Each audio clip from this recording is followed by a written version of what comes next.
No meu povo, a gente não só planta a roça, mas também a gente aprende a cuidar da roça, aprende a plantar desde os primeiros anos, assim, já você já vai para a roça para plantar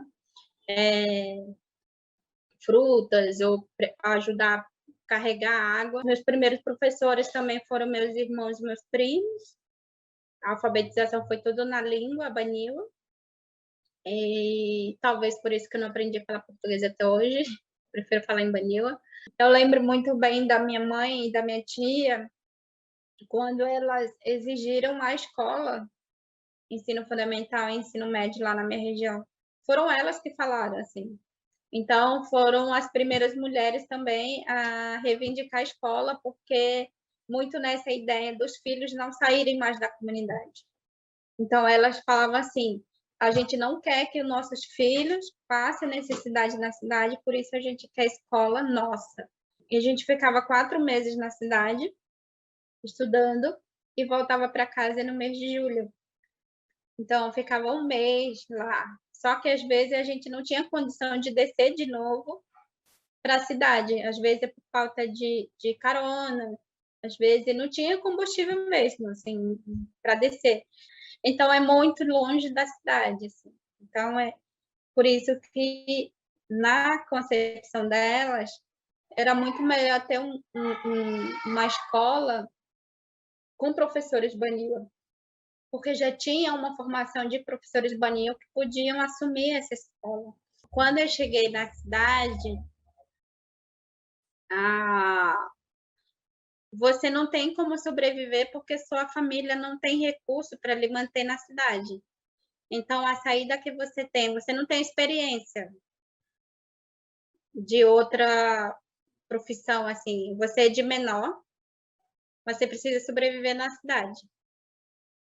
Então, a saída é cuidar de criança. No caso da a minha irmã já veio para a cidade com 19 anos.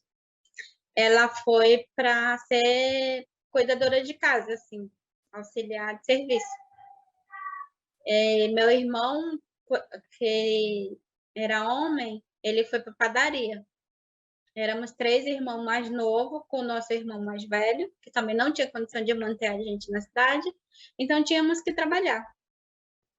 Por eu ser de menor e não falar português, a única coisa que eu sabia fazer, porque eu não podia ir para a cozinha, porque eu não sabia fazer comida, essa comida que não é nossa, e muito menos, gente, eu não sei o que é rodo, pano, sei lá o que, material de limpeza que se usa na cidade.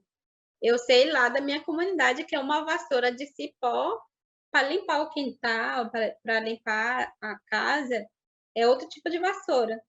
Então, toda essa informação que parece besteira, mas quando você chega na cidade que não é do seu convívio, é assustador, assim. Então, você vai para o lugar onde você consegue sobreviver. Então, você precisa trabalhar para comer. Todo esse processo de quem eu falo muito dessa vivência, sobrevivência nesse espaço de movimento do corpo, de tanto retornar à comunidade, viver na cidade, compartilhar experiência com os não indígenas, escrever sobre isso, mas isso não te tira a condição de ser uma indígena baniwa, Ripamoré, né?